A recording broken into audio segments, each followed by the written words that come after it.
This is Pet Life Radio. Let's talk pets. Welcome to the Human-Animal Connection Show, where we believe we can communicate with all animals. Join us as we explore the 33 principles and healing methods of the human-animal connection. As animal lovers, we know that you share our commitment to making the world a kinder place for all creatures. Together, let's embrace the transformative healing power of the human-animal connection. Hi, everyone. Welcome to the Human-Animal Connection. I'm so glad you're with me, and I have a very special friend, Reverend Sarah Bowen, and she is an animal chaplain. Maybe you have no idea what an animal chaplain is, and today you're going to learn what is an animal chaplain, what is the work that they do, and how can they help you. Maybe you are going through something where you could use the services of an animal chaplain, so we're going to find out all about that. So welcome, Sarah. Welcome, Reverend Sarah. Delighted to be with you here today, Jeannie. Yeah. Well, let's start with just the first question is, what is an animal chaplain? What do they do and how do they help people? It's a good question. So as an animal chaplain, I support all sentient beings, all animals and humans, regardless of their species and regardless of their belief system. So an animal chaplain isn't necessarily a religious person. An animal chaplain is someone who's what I like to call a free agent. So we're there to support people in, kind of whatever spiritual or religious beliefs they might have, or just the existential questions about things that are going on with an animal that you live with, or an animal who might be outside in your yard, or bigger questions about animals in general. Wow. Yeah. So I think you have a real interesting cross section because you grew up with a minister father. So you grew up in a religious environment, and you also had a passion for animals. Was there one that came first, the passion for animals, or the commitment to spiritual life? Well, that's such a good question, Jeannie. That's like what came first, the chicken or the egg? Right. So, and I'm not sure the answer to either of those questions. All right. But I do think, so I was raised with a father who was a pastor.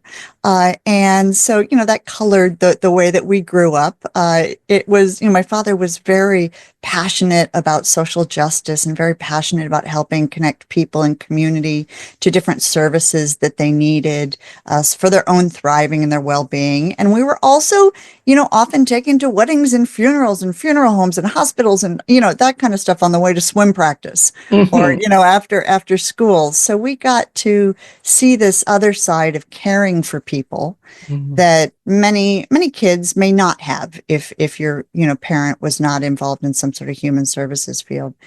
But right. I was so very curious about animals. We had cats we lived with. And my grandparents had a farm, so there were a whole bunch of other different animals that lived with Grandma and Grandpa. And I was also very curious about the little animals that I would see when I would walk home from school who, met their end thanks to someone who wasn't driving cautiously. And so the story in my family goes like this.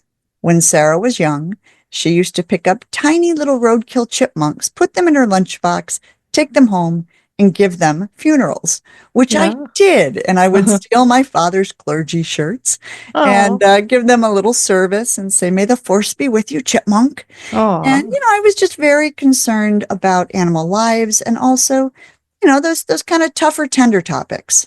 Yeah. Yeah. And so for you, animals were your spiritual life. They were a part of your spiritual life, I would say. Is that correct? Very, very much so. I mean, at church, there were many stories, right? The Noah and his big ark and other stories like that. But at home, there were, my connections in my habitat rather than my yard. There were the connections that I had to animals, and they were very, very deep. I think as many of us who, I know yourself and people likely listening to this podcast, we feel these very deep connections to animals in a way that sometimes as kids, we don't have the language for. Right. Right. And sometimes the adults don't understand this tremendous passion and commitment to little beings around us. And it's not always easy to be an animal lover in this world. Yeah. Yeah. And well said. Yeah. So tell me a little bit more about the kinds of things that you do as an animal chaplain. What are Yeah. you called for? Who calls you in for what? They- It's a wide range. So, very obviously, you might think that if someone has had the loss of an animal companion, they might call an animal chaplain for some grief support or help doing a funeral or a ceremony or what I like to call a furry wake, which, Mm-hmm. is really kind of the celebration of life. So, Mm-hmm. that's a very obvious area that we help. I also get called for questions. So, kind of those ethical dilemmas of I've just received this diagnosis and I don't know what to do, or we've Mm-hmm. just had a baby come into the house and there's something going on with the dog. What do we Mm-hmm. do? Or Mm-hmm. any of those kind of human animal, we might call them conflicts or Yeah. tensions that arise in a house. Right. We also, as animal chaplains, work with people who work with animals. Mm-hmm. So I support shelter workers, sanctuary workers, veterinarians, conservationists, all sorts of people who have stressful jobs and they Yeah. need someone to talk about what's going on at their job, what about their emotional well-being, and they Mm-hmm. might not feel so comfortable talking about it at work. So contacting an animal chaplain is somebody who gets it with what you do and the difficulty of that volunteering or that profession and can Mm-hmm. help you kind of sort through the emotions and look at some practices that might help for better well-being. Yeah. Well, I know you've brought a lot of awareness to the life of veterinarians and the very high stress that they experience. They probably went into the profession out of a deep love with animals, and then they find themselves in situations where they're dealing with lots of euthanasia or lots of no solutions medically. And, they have tremendous stress. And so tell us a little bit about that, about your work with increasing awareness about what veterinarians are going through. Yeah, it started when I read a report that said veterinarians had the third highest rate of suicide of any profession. Mm-hmm. And when I read that, I was taken aback a little and I thought, now, why is that?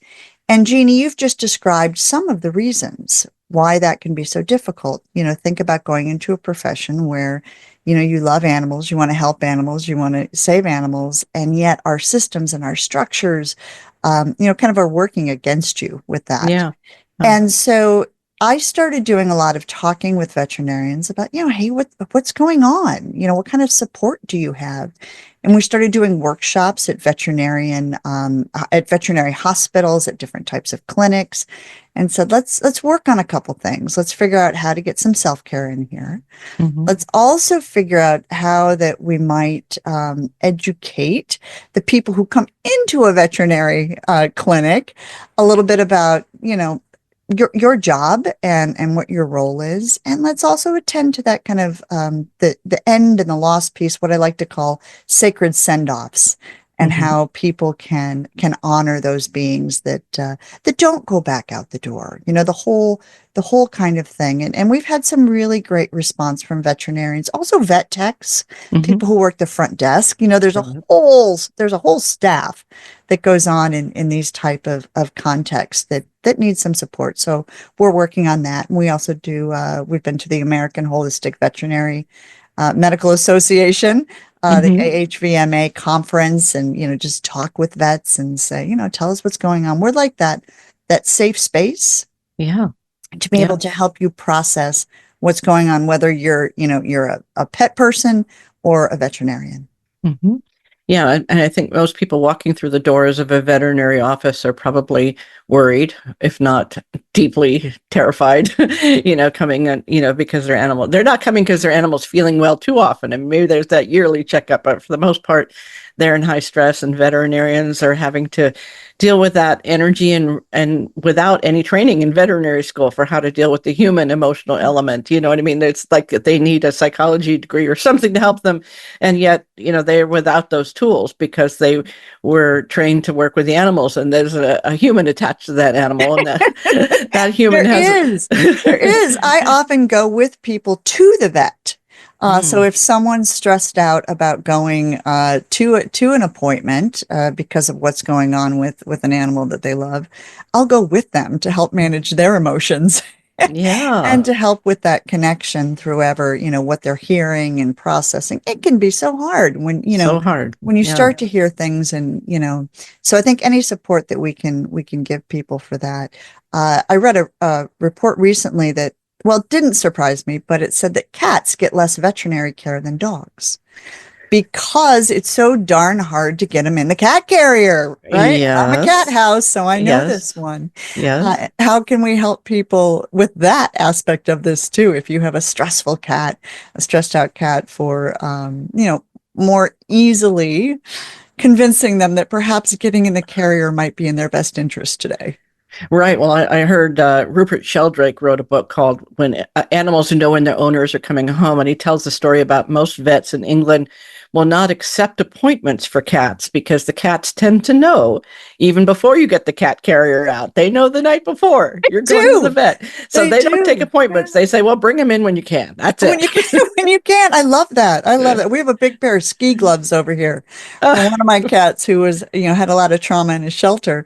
And so when, there's a big set of ski gloves and a lot of treats that come out when we do that. But Yeah. what you're pointing to, Jeannie, I think is, that necessity of really understanding an animal that you're in relationship with or you're in connection with and trying to do all that you can, the many, many different modalities we have of being able to support that relationship in those stressful times. It's easier for us to handle the kind of happy times, Right. but those tension points or those stressful points, being able to have a little support can be useful. Yeah.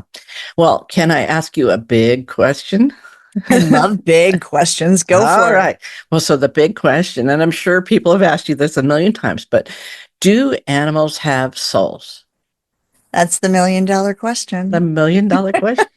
It takes a long time to unpack this. So most Yeah. people want me just to say yes. Okay. So if you just want to hear yes, I can say yes. Okay. But I'd like to add to that a little bit, Mhm. which is I'm very curious about the question why we ask, do animals have souls? Mhm. And I think it's for two reasons.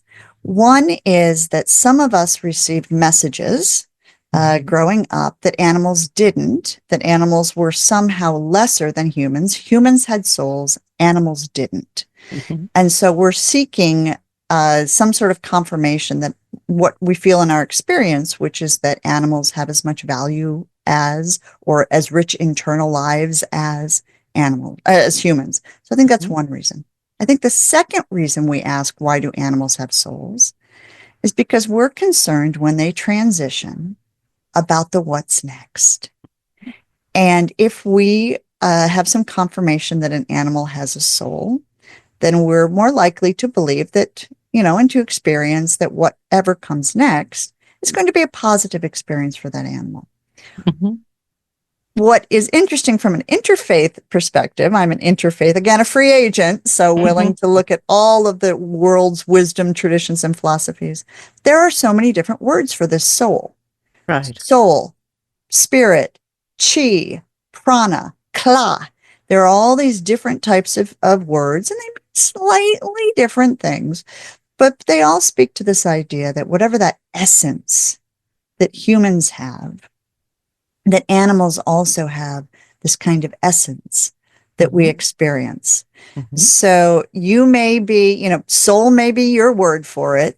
Know Mhm. that for other people, there may be a different word for it. And if you can Mhm. be curious about all those different expressions in the different worlds, wisdom and spiritual traditions, we can learn a lot about how we care about animals and how we interact with them. So that was a Definitely. longer answer than you expected, Perfect. Jeannie, for that big question. Well, I love both answers. I love the quick yes, and I love the more nuanced answer. So I think that's really important because I think that people do struggle with this. I mean, some people have an absolute yes or an absolute no, but I think a lot of people are trying to sort it out, trying to figure out what feels true for them and how does that impact the decisions that they make or the way that they relate. And so, I don't think we have to have an absolute answer, but I think it's a good exercise to take the question out, shake it out, exercise it, see what it is today and see what it is tomorrow. Absolutely, absolutely. And I think that gives us a lot of information too about our relationships and how much we care. Mm-hmm. I think we ask this question because we really, really care. Mm-hmm. So going behind the question, I like that. Take it out, take it and shake it out. Yeah. It's us why we care. And then that might lead us to, okay, if I care about this, what does that mean about how I'm in relationship with this animal? Mm-hmm. And so, there's a lot that follows behind that. So it is a big question, and it's a great question for all of us to ask. A good one to play with. Well, we're going to take a very short break. When we come back, I want to hear some stories about you working with people and their animals. We'll be right back in just a moment.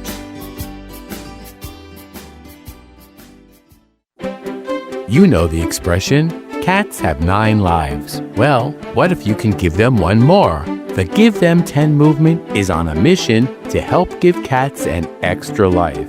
How? With spay and neuter. Spaying or neutering your cat helps them live a longer, healthier life. And it helps control free-roaming cat populations too. Learn more about the benefits of spay and neuter and meet Scooter, the neutered cat, at GiveThem10.org. That's GiveThem10.org. Hey friends, if you like what you're hearing and want to learn more, check out Dr. Joseph's book, The Human-Animal Connection, Deepening Relationships with Animals and Ourselves. Or visit the website, thehumananimalconnection.org, to book an online consultation. Thank you for loving animals. Now back to the show. Let's Talk Pets on PetLifeRadio.com.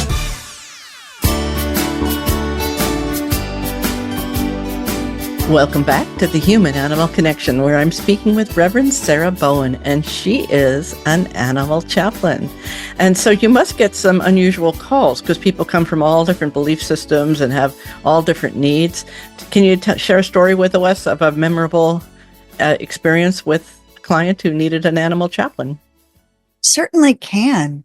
There are so many, and they're so fascinating to see the different ways and the different questions that we have. So I got a call from someone whose animal had passed, and she was interested in doing some sort of ceremony for the animal. And so she had reached out to her local priest and had asked for some support, because kind of the end last week was really difficult for her with her dog, and she wanted some support from her local parish priest. And he said to her, "I'm sorry, I can't help you because, animals don't have souls. I don't work with animals." And so, and not all priests believe that same way, but this particular man did. And said, "I'm sorry, I can't help you with that." And so she somehow found my number, perhaps on my website or somewhere else, or on Find Animal Chaplain. And she called up and said, "I'd like to have a ceremony." And I said, "Great. Tell me a little bit about your belief system." And she said, "Well, I'm Catholic, but I would like a Buddhist funeral." And I said, "Now that's interesting. Tell me more about that." She described this experience that she'd had, that had kind of, she was feeling a little tension with the Catholic way of perhaps doing a funeral. And she said, "But I have a friend who's a Buddhist who told me that if I do a Buddhist funeral, that animal could have a more auspicious next lifetime. And I would like that for my dog. Is that possible?" And I shared, in the Buddhist tradition, that is the belief. There is a period of 7 weeks after an animal passes called the bardo, where you still can have a connection to animals. You leave their food bowls out. You can dedicate the merit of your good deeds for them, for that next auspicious next lifetime. And so we planned a Buddhist ceremony. I showed up at her house, and she had invited a couple of other people to attend, and they showed up wearing very large crosses.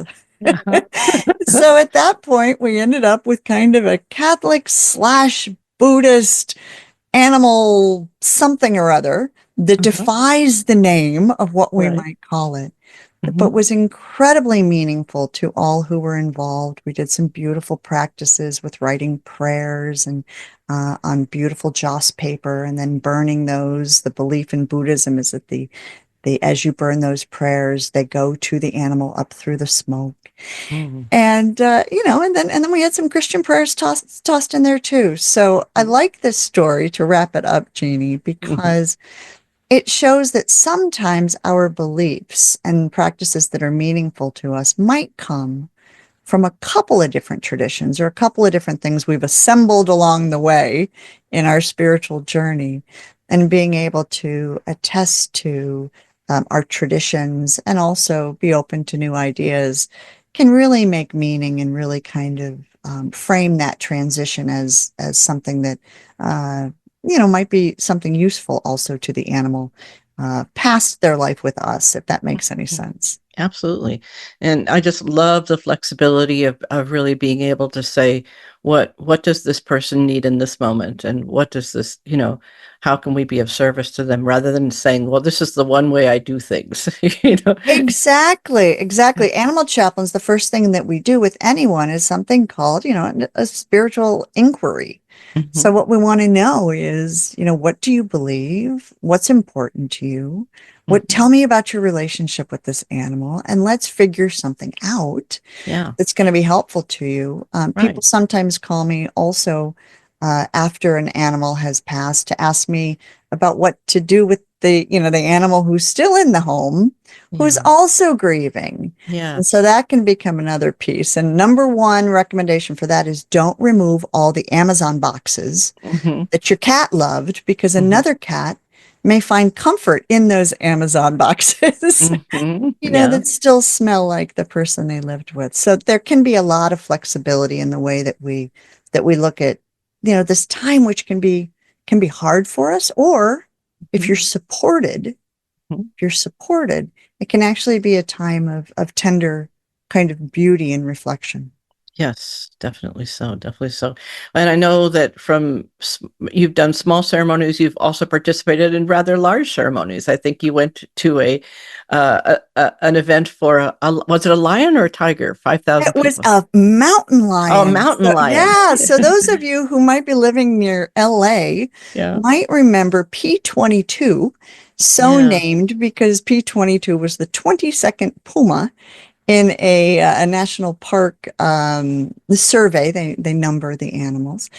And P22 had crossed 10 lanes of traffic to get Mm, into this kind of large park in Los Angeles, and lived there for a decade, mm, kind of coexisting with the people of that city, who many came to love him greatly. He was mhm, still, wild, semi-wild, kind of mhm, running around, and occasionally got into trouble doing different things. But he had gotten very sick, and also had been paradoxically hit by a car, mm, and had a lot of injuries. And so they made the choice to euthanize P22 mhm, and to hold a celebration of life. mhm. 5,000 people came. Wow. It was at the Greek Theater in that park, park where he lived, a huge open amphitheater. And the tickets for it, they were free, but they sold out in like a number of hours. So I flew from New York. I got a ticket. I flew from New York all the way to LA. Uh-huh. There were a few other animal chaplains and animal people I knew there, and we showed up for this thing. People were walking around in cat ears and had tails Mm, on. mhm, There were kids playing ukuleles. There were people from the state giving speeches about the impact this animal had had. And now they are building a massive uh, archway, a wildlife pass over Ah, that highway, that freeway in LA, so that they can have more safety for animals good. and less defragmentation of habitat. So we can have very small ceremonies and we can have very big ceremonies. Yeah, that's awesome. Well, I know you're a squirrel lover. Can you tell us a little bit about your love and life with squirrels? I am. I love squirrels. When I was a kid, we had black squirrels in the neighborhood we lived at in Nebraska, and they would go across a tree branch and drop walnuts on our cat's head as he was sitting on a picnic table. And he would look up at them and go, "Row," and they would look down at him and go, "Ch-ch-ch-ch-ch-ch," Uh-huh. like that. And I just Did from a they have very, good aim? Did they hit the they cat? had remarkable aim as Ah. I was like 6 or 7 years old, but I Uh-huh. remember, and he would, he didn't want to cede, he was a cat, he Uh-huh. did not want to cede his property, right? Like this is Right. my table. And they'd be like, oh, let's go get the cat. I don't know. Uh-huh. These are Uh-huh. the conversations I make up for them. But, Yeah. from a very early day, I loved squirrels. They were outside animals. But that, what we call commensal animals, animals who Mhm. live near us and in relationship with us, but most of the time not in our homes. And so that there's a different kind of relationship with them, you know, Yes. and there have been squirrels in every state that I've ever lived in. And Mhm. so they are in my life. They're outside the window and they connect me to wherever I'm living. And, I spend a lot of time, they'll come and kind of, look at me through the window and I'll look out at them. I call it meditating with squirrels. I'm not sure if they're meditating. I'm sort of meditating, Uh-huh. but, they really connect me to this idea that there are many more animals in the world that I want to be concerned about and know about and be in relationship with Mhm. than just the ones who are in my home. And so I talk Yes. about squirrels a lot because Mhm. I hope that people will start to, really have a lot of curiosity about who lives in your habitat Mhm. and what are the challenges they face and what are the joys they bring. And squirrels are just bouncy, bouncy fun. Yes. They just, to me, imbue joyfulness and happiness. So I know a lot about squirrels now. When I did my Mhm. master in science, I specialized in squirrels Oh, as my okay. as my Uh-huh. chosen species. Uh-huh. But yeah, who do you have squirrels around you, Jeannie? Oh yeah. Yeah, we do. We have little other things and I'm not exactly sure what they're called, but they're kind of squirrel-like and if you're very, very quiet, they will sit up and look at you and then they will go back down into their hole. So you had to be very, very quiet to engage with one of them. Maybe Not some sort of chipmunk or ground squirrel of some ground sort. squirrel. Yeah, it's like it's Yeah. you if you're not peaceful, they will not come near you. But if you get peaceful, they seem to enjoy having a moment of just really gazing at you and then they go back to their world. They have a little taste of humanness and they say, okay, interesting, but I like my world better.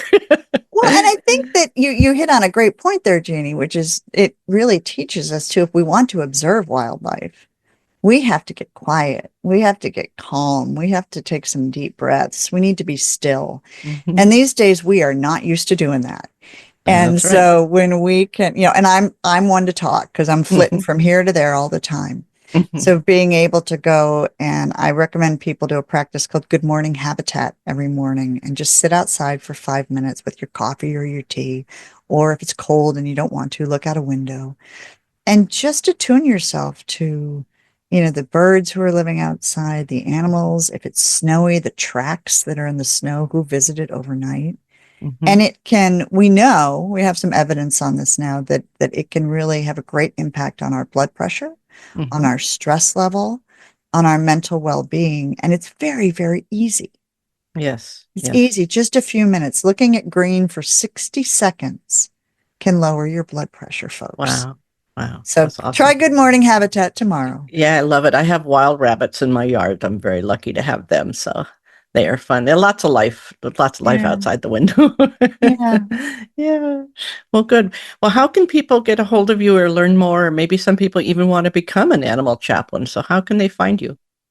The easiest way is to go to sacredsendoffs.com.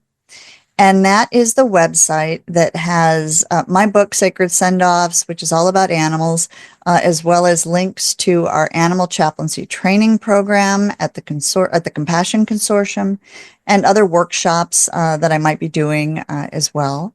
And you can also go to findanimalchaplain.com, which is a directory of animal chaplains all over the United States Hmm. and a couple international where you can search by your zip code and Hmm. see if there's somebody, if you have a situation where you think an animal chaplain might be useful.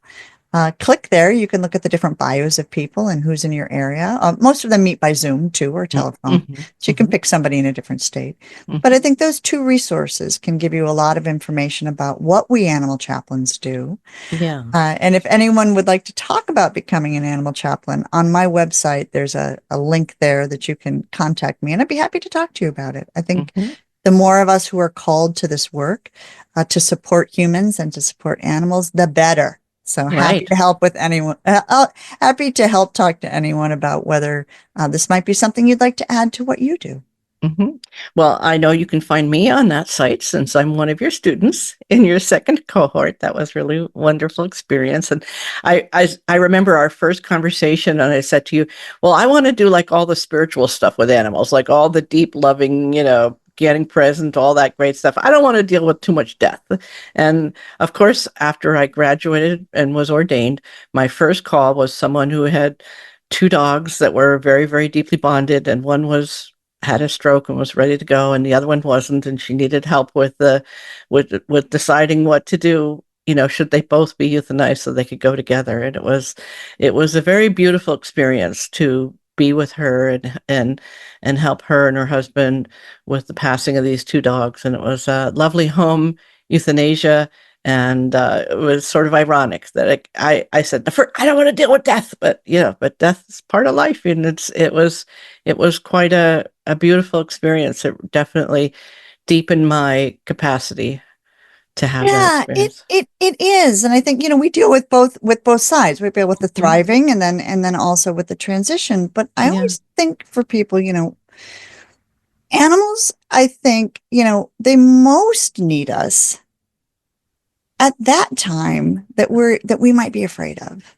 Yeah. And so how can we help prepare for that? And when we build resiliency and we see that as part of their transition to, what's next or whatever's going to happen for them, and we want to make that as beautiful and as wonderful and as holy and sacred for them as we can. Absolutely. There's a lot of, there's just a lot of strength that we can build at a time where we feel we're going to be very weak. And I think, being able to do that and see their full lives is so very, very useful. So the happy parts, oh yeah. Yeah. And the tender parts, oh yeah, too. Exactly. The whole range of experience. That's right. Everything. The entire experience. Well, it's been delightful to speak with you, Reverend Sarah Bowen, part of the Compassion Consortium, author of Sacred Sendoffs, and Animal Chaplain herself. So thank you so much for being with us and for helping people understand what an animal chaplain does. And my pleasure, Jeannie. Thank you for everything that you do for animals.